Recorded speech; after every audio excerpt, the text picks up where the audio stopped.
What's up, guys? It's your boy Don, and we're here for our Real Housewives of Potomac Season 6, Episode 2 review. So we come in back hot. We return back to the dinner scene where we have Gizelle and Karen still going at it. We ended with Karen telling Gizelle that's why they went to Sing Sing for a hot box.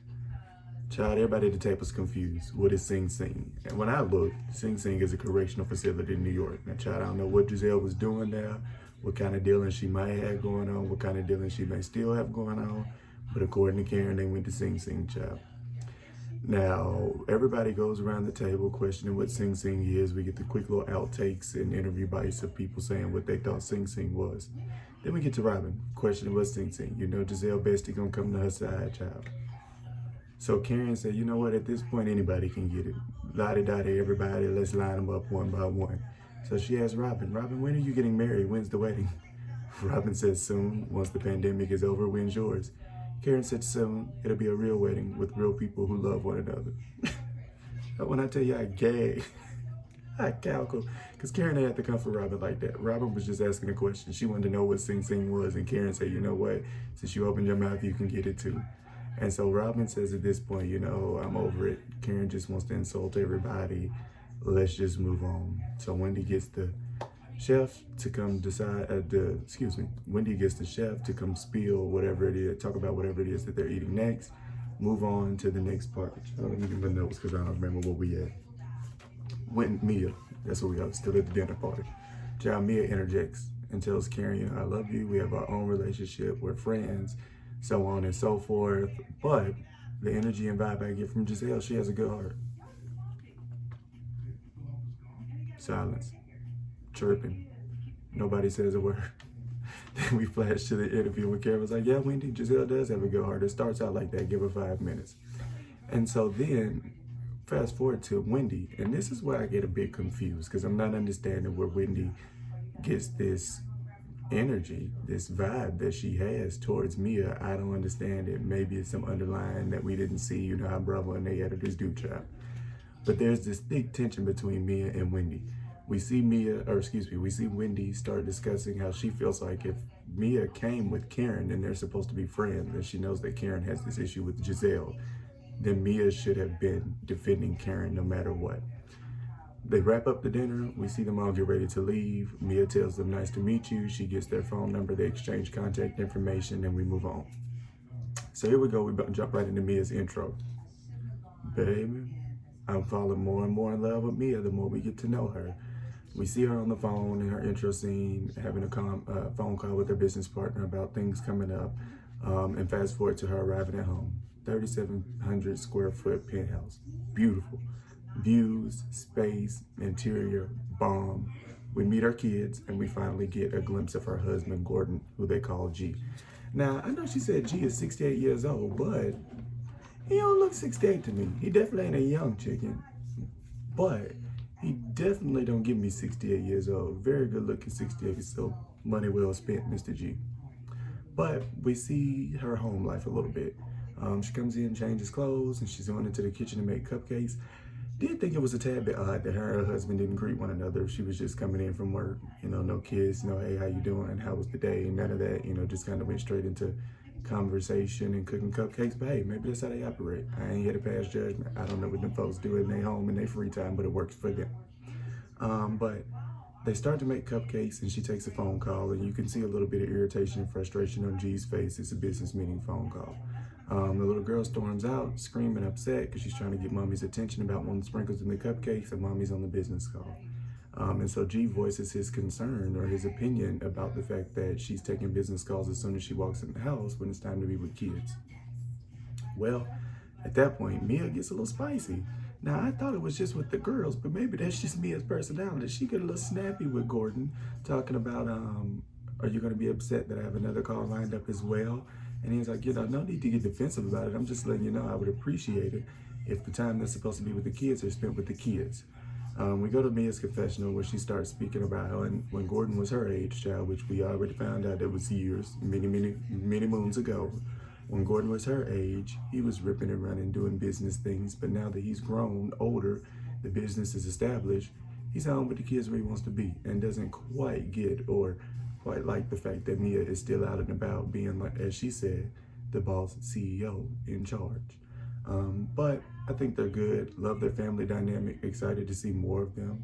Excited to see more of the kids. I think it was important to point out as well that Mia said at the dinner, but we also saw it, you know, in her family, seeing that two of her kids, her youngest ones, her 5-year-old and 3-year-old, I believe, are both from Gordon, and then her 12-year-old is from a previous marriage. So her and Gordon have fairly young kids. So that's interesting to see, especially considering the age gap and difference between the two.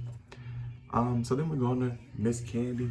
Girl, Candace, keep a job, keep a check, always working. Dillard-Basset. Say what you want about Candace, call her a crybaby, call her messy, call her this, call her that, but what you can't say is she broke. Whether it's Dorothy money, whether it's all these different sets she's on, all these different music videos she's dropping, my girl is working. So we get to Candace's scene. She's on set for this pilot that she says is being shopped around. And she's basically telling us, you know, and as you guys have seen, if you're a Candace fan, even if you're not, you know, just a Real Housewives fan, you've seen it advertised where Candace has been picking up these many different gigs and whatnot, and little sitcoms, Family Reunion on BET. They just did, I don't know if you guys saw it, but they did the debut of her video on BET as well. So Candace is working for her latest single, Drive Back. Listen to it yesterday. It's a bop. The visual is good. Candace giving you choreo. Candace giving you looks, which she's always gonna serve a look. Yes, ma'am. And it's a good look. It's a good video, a good little cute song. I actually think she's one of the first housewives that I can take seriously when it comes to a music career. So kudos to you, Miss Candace. We also hear her talk about how she's back working on her MBA from Howard. Educated queen. We all know that Candace is smart. Listen to her when she spars. Her vernacular is impeccable, and we love to see it. Black queens winning. Get your degree, get your coin, keep elevating, keep on moving. Let's do it. And then she touches, you know, like I just said previously, she touches base again on the fact that she's working on her album.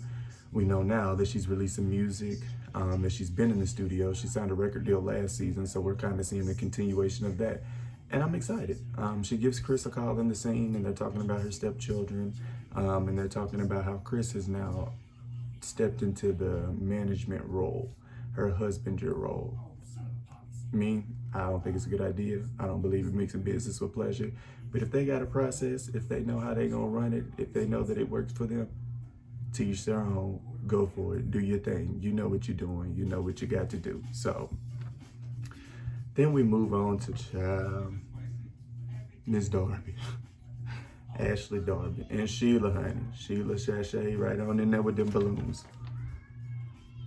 First thing that's a red flag to me and a problem with Ashley's scene is the first thing she says out of her mouth to her mom is when she asks how are things with her and Michael, the first thing she brags about is the fact that child the TV is loud. The first thing she brags about is the fact that Michael is answering her phone calls on the first ring now.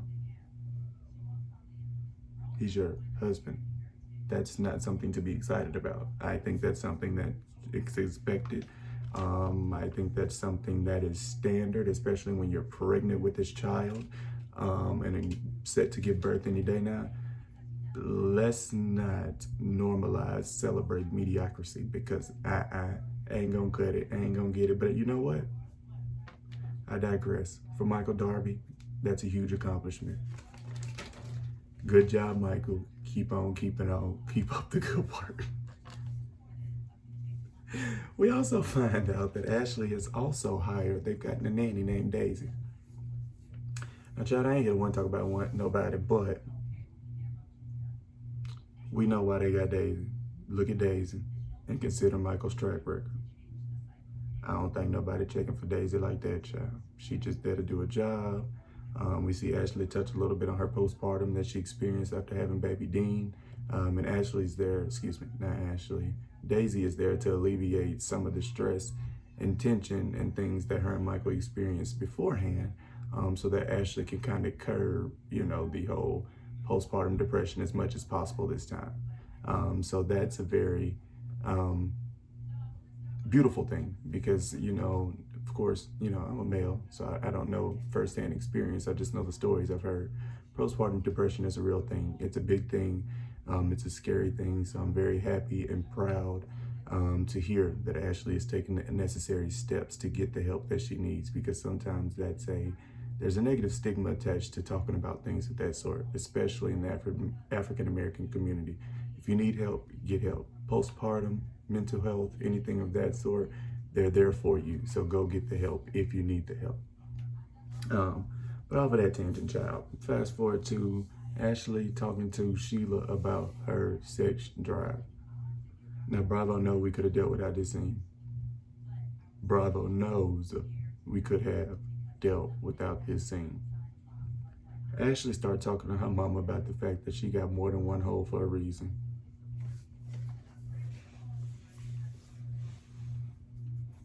Now, I don't care how grown I get. I don't care how grown I am. I don't care how grown I feel. I am not sitting up talking to my mama about why I got the various holes on my body that I have. Point blank, the period, and the end. But, you know, child, Sheila get to laughing, hee hee ha ha. When we're pleasing one another, we gonna let them have it. We gonna let them keep pushing. We gonna let them keep on with they extra holes on their body, child. So we go on to good old Miss Gizelle, child. I almost kicked the doggone ring light off the wall. Sorry, y'all. We move on to Miss Gizelle. Now, I ain't gonna go on Gizelle too hard. I'm gonna cut her some slack because she just needed somebody to give up on. She need a break, child. The interior of the West Wing, love the towel in the bathroom, in the shower. Love the whole setup overall. Bravo had to mess it up for you, Gizelle. When they pan to the outside of this house, looking like the storage shed that's sitting in my backyard that houses all my doggone yard supplies, that's where I had the problem. That's where the issue came in. You put all the money into the interior that you forgot that most people only see the exterior of that house. But you know what? Go ahead, Gizelle. Robyn said it best. Your interior is great on the West Wing. The outside makes no sense. Just looks like an extra house thrown onto the edge of the house. But hey, it works for you. It's your taste. One thing I will give Gizelle that I will never knock is Gizelle Bryant lives within her means. Gizelle Bryant don't care what you say about her taste. She don't care what you say about her clothing. She don't care what you say about her interior design because it's paid for and it's hers. So for that, I got to give Gizelle her 2 claps. Because at least she's staying within her means. We see her and Robyn give Candace a call. Gizelle, of course, old messy Gizelle got to fill in, you know. Wendy got new titties, Wendy got a new butt, so on and so forth. There was also a little tussle, you know, she explains to her, you know, what was going on with her and her and Karen, and so on and so forth. Mind you, Candace's reactions the whole time they tell her everything on this FaceTime call is literally me. When somebody calls to spill the tea to me or to tell me something, I am Candace. I am gagging, laughing, kikiing, ha-ha, as if I was there in your presence. So I understood that, I got it, it flowed. But Candace said, you know what, y'all, I got homework, I'm supposed to be on the Zoom call, I'm gonna have to let y'all go. So we go back to Robyn and Gizelle finishing their sit down, finishing their drinks, and Gizelle pretty much telling Robyn, you know, until Karen apologizes to me, I have no reason to be around her. I have no desire to be around her. Now me, I'm slightly confused. What is Karen apologizing to Gizelle for that Gizelle shouldn't be apologizing to Karen for? Y'all comment, leave me some information. Maybe I missed something, but I don't understand what is Karen apologizing to Gizelle for? Gizelle has said the same things, if not worse things, to Karen that Karen has said to her. So neither one of them honestly deserve an apology. If anything, they both should just, from this point forward, say what was said was said. We're giving each other a clean slate. Let's move forward if we genuinely want to be friends. If not, let it be. Y'all still gonna be beefing. Y'all still gonna have whatever to say. Gizelle and Karen remind me of a little tease of Porsha and Kenya, except at least with Gizelle and Karen, they actually have a genuine like for one another. They actually can cuss each other out and still at some point get back to being cordial. Child, Kenya and Porsha, we know they can't stand each other, won't ever like each other, ain't ever liked each other, and that's just what it's gonna be. But they definitely give me a tease of one another, and child, my lightning went out. Hold on, honey.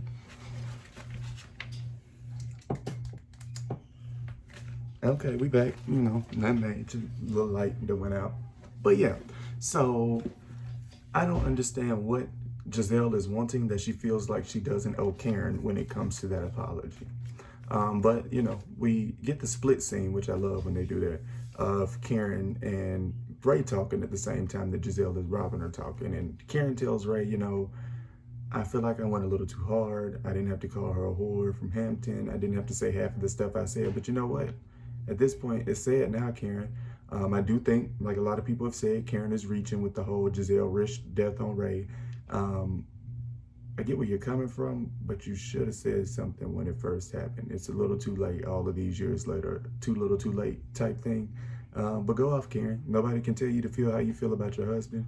Nobody can tell you to feel how you feel about anything. So if that's how you felt, that's how you perceived it, then hey, you should have said something then, but you're entitled to feel how you feel. So we hear Karen talking about inviting people to this love party, having this love party, and Ray's on board with it. So we know that's the next function that the group is having. So, you know, we move on from that. We get to Wendy's family scene. Now, I like Wendy's family. Her mama cracks me up. Wendy goes to talking to her family, and, you know, she's letting us know that her mom initially wasn't very supportive of her getting a boob job, but her mom at the table lets them know that her titties are like flapjacks. And that she wants a boob job. She's giving them till December, and they gonna pay for it. And if they don't pay for it by December, guess what, honey? She's suing your ass. When I tell you mama said I want my titties done and I want them now, and y'all are gonna pay for them, she's not playing. You got till December, or I'm suing your ass for not paying for my titties. So everybody's reaction at the table, priceless. Wendy uses that dinner and that conversation to also let them know, you know, I've been doing everything in my career. I feel like I've done all I can as far as the teaching front. I want to do something different. So she lets them know that she's decided to come out with her own candle line. Kudos to Dr. Wendy. Candles are essential in my household. As for me and my house, we will buy a candle. Do you hear me? So I feel like candles are always something that's in business. I feel like candles are always something that'll be bought. So kudos to you, Wendy. I look forward to it. I think it'll do great. And congratulations. So we move on from that. And here we are with Karen and Ashley. Karen, surprisingly, sharing a visit over to Ashley's home. Now, maybe I missed something. Maybe it's just the growth in the situation. But Ashley and Michael being invited to Karen's house, Karen being invited to Ashley and Michael's house. When did that happen? When did they become friends again like that? Like, did I miss something? I mean, I'm here for it. I love it. I ain't saying it's wrong. I'm just wondering, did I miss it? But Ashley and Karen are talking about, you know, the dinner. And Ashley's asking Karen, you know, what is Sing Sing, this, that. We're wondering, what do you know about Gizelle now? Child, Karen tell us she only said Sing Sing because she felt like it flowed. She felt like it made sense. And she felt like it sounded good. Hell, it was just a read that she threw out there because she couldn't think of nothing else to say, and it was comedic relief. Am I buying the story? Hell no. Do I feel like Karen did just pull something out of her ass to say? Absolutely. Do I feel like there's any truth to anything that Gizelle said about Karen? Probably. They were friends long enough to where Karen probably knows something. Karen probably feel bad that she didn't put the shit out there, and now she's trying to backtrack and go back on what she said. Baby, it's out there now. You done said it. You might as well continue on and say what you said, stick by what you said, and mean what you said. Baby Dean wakes up. He goes to meet Karen. He started crying. Karen said, I holler. So soon as the baby started crying, child, Karen grabbed her shit, and Karen hits the door. She is out. Do you hear me? And so we move on to the love lunch. As we saw earlier when the invitations went out, Gizelle threw her shit in the garbage can. And as Robyn read, hey, Karen invited us till 1 before she could even finish 1, said I ain't going to that shit. So we already know those two, and done daughter. So everybody starts arriving. They're getting there, and they're all sitting down. The husbands migrate to one area, the wives stay in another area. And as soon as they sit down, there's again this Mia, Wendy weird tension that I'm not seeming to understand. They're having a conversation. Wendy again brings up the fact that she felt like Mia was not loyal to Karen at the lunch. or at the dinner rather, at Wendy's house, the new interlude party, by befriending Gizelle. And Wendy goes on to say, Mia goes on to say, well, now that I've had this dialogue, now that I've had this exchange, now I can better judge her character knowing this. And Wendy was like, well, you probably should have been doing that from the jump, considering Karen's your friend. And so Ashley interjects and she was like, I get what Wendy's saying. I probably would have had her side as well, so I understand it. I would have just taken my friend's side.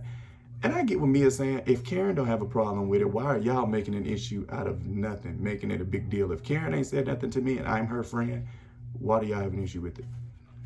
So, they continue on with that banter back and forth, and Mia and Wendy continue to exchange words. They're having a conversation. Mia throws her hand up, talking, the same way Candace did, and Wendy was like, what you're not going to do is you're not going to come for me. Wendy was very condescending. Wendy was very disrespectful. Wendy was very, very aggressive in that conversation, and I know y'all gonna get mad about the word aggressive, but her tone, her demeanor, and her approach, when she was cutting off Mia, where she was telling Mia, I don't know you, so don't come for me, I'm not done talking, all of that, that was very, very, very nasty for no reason. And I love Dr. Wendy, so I didn't understand where that energy was coming from. I didn't understand why she got so worked up about that. It just was too much, and it was not a good look, especially because Dr. Wendy, just as much as Mia is a newbie, you're still a newbie. You're on your second season, your second episode. You are still fresh. You are still a newbie just as well, so take it down a couple notches. Pipe down, bring it back a little bit. But what I do like is I think Mia handled her own very well. My hands are in your face. What are you going to do about it? Like, girl, you trying, you reaching, let it go. Let's move on. So we move on from that conversation. They start to play a game. The husbands rejoin. Now, the one part of this game that Karen knows she was messy for, and y'all already know what I'm going to say, is if you could swap positions with any spouse in this group, who would it be? Now, child, I did a little looking, and Wendy got upset because she said it looked like Eddie had wrote Mia on his board. Well, on Twitter, the same night on Sunday when the show premiered, Eddie said, FYI, I wrote N/A on my board. I didn't write anybody's name. So to me, that was confirmation, and that is confirmation that, Wendy, girl, you are bothered by Mia, and for what? This man wrote NA and you made him wipe it off because you said it looked like Mia. What are you so bothered by Miss Mia for? But I think it was fun. I think it lightened the mood. The gag of that whole game was Ray saying if he could swap with anybody, it'd be Katie. When I tell you I died and came back to life, Katie, of all people. I mean, Katie is gorgeous. I just did not expect that from Mr. Ray. One thing I tell you though, Ray, you got good taste. But overall, great episode. I think it's going to keep the ball rolling. I'm excited for episode 3. Next week, we meet Asakali, however you say the girl name, Chad. I figured out when she get on camera. The new friend of. We get Mia versus Wendy round 2. I hope this don't turn into no doggone Sutton versus Crystal, because I don't want to drawn out. I am getting tired, especially because they have no reason to be beefing. But like I said, guys, continue to tune in for my videos. Like, subscribe, comment, follow me on Snapchat, Donald Robinson 1. Follow me on Instagram @_Don119. And keep on being out on the lookout for more videos. The next video I'm going to give you guys is an intro video to myself. That way you get a little more insight on me. But I wanted to go ahead and get my review out so that way you guys got a little taste of what you can expect from me and this channel. We're going to have a good time. We're going to have fun. And we're going to keep on pushing out dope content. Until next time. Peace.